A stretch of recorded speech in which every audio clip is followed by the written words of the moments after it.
Okay, so for my creative project, I'm choosing the flow state, taken from the Mike Opland article and based on the findings of Mihaly Csikszentmihalyi.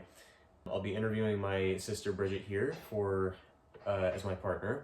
So to sort of introduce this, his research is about finding the ideal state of mind, productivity, and creativity for people. It's what he has coined as the flow state.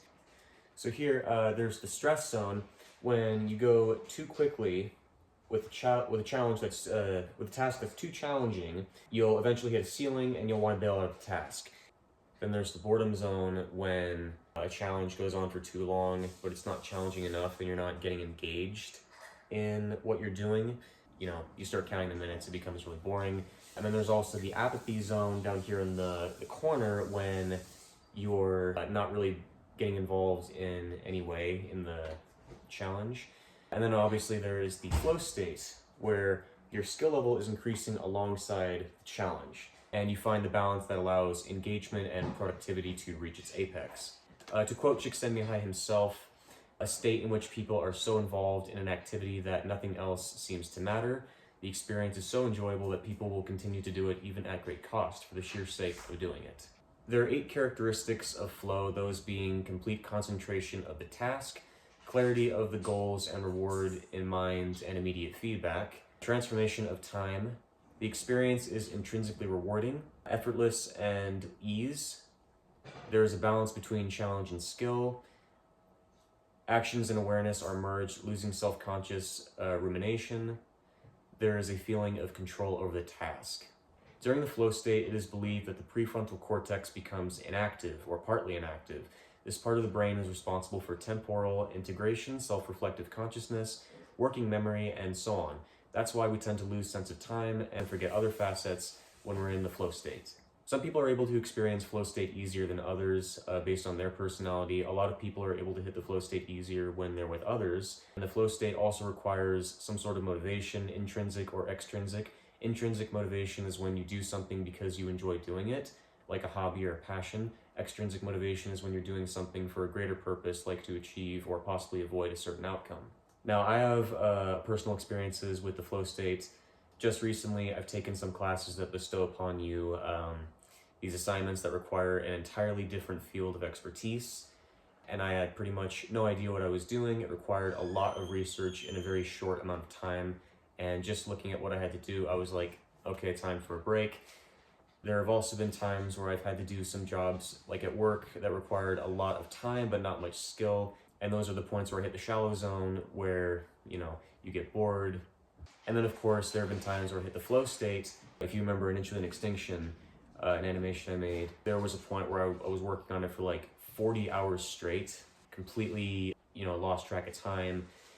And, you know, I've also, you know, edited videos, and I've gotten engaged in things. I've spent many hours on certain projects, and those are definitely points where I've hit the flow state. So that's my experience, but now how about you? What is your experience in the stress zone? That sounds like most of college to me. So college would often put me in that challenge or ceiling state because the workload was often heavy, the expectations were high, and time was almost always insufficient. I was constantly trying to keep up, meet deadlines, perform well, all while juggling multiple cognitive demands at once. So I was capable, but the challenge consistently exceeded the time and mental space I had. I was functioning but not thriving. And I would also add, career-wise, early on in my interpreting career, I would feel that some of the placements, the stakes were too high, the pace was too fast, and there was little margin for error, and I was not yet experienced enough to feel fluid. So stress dominated my performance even when the skill existed. Did you feel like you couldn't do it at certain times? You wanted to give up? After a certain amount of time had elapsed. Sure. Okay. And have you had any experience in the sort of boredom zone? The more shallow state. Yeah, where the task goes on for too long and you weren't engaged.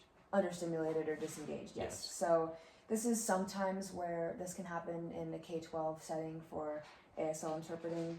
That shallow state would show up for me when the task was too easy, too repetitive, or it didn't require my full attention. Oftentimes in K-12 settings, the material can be very basic, the pace is slow, or I feel I would be cognitively underutilized.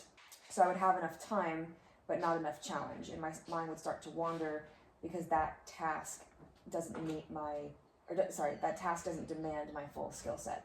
And I would also tie this into reading because I am an avid reader, and if I find that I'm in a situation where I'm reading a book that is predictable, poorly written, or not intellectually or emotionally engaging enough, it would put me in that shallow state. So there would be too much time without enough challenge, and that would lead to disengagement on my part. Okay. And have you had points where you've hit the flow state, where you've gotten so involved in what you're doing, you've lost track of time and nothing else seemed to matter? Yes, so my clearest experience of the flow state is interpreting in a classroom where the content, pace, and student needs perfectly match my skill. So I feel fully present, anticipating meaning. I'm not interpreting word for word, but I'm conveying intent. So time would start to feel distorted, meaning a 45-minute class could often feel like 10 minutes. There's no self-consciousness, no overthinking, just seamless action. And what is it that you do? I'm an ASL interpreter, and I currently work in a 6th grade setting, but my job is with a school district, so I work for K-12 most of the time in a K-12 educational setting.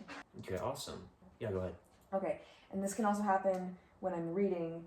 I experience the flow state when I'm deeply absorbed in a book, especially complex or emotionally rich material. So sometimes I would lose track of time, forget my surroundings, or feel mentally energized rather than drained. And that's how I know the challenge is right. My attention is effortless but complete. Okay, well, thank you very much. This was very insightful, and I really appreciate you joining me for this interview. Thank you for having me. Yeah.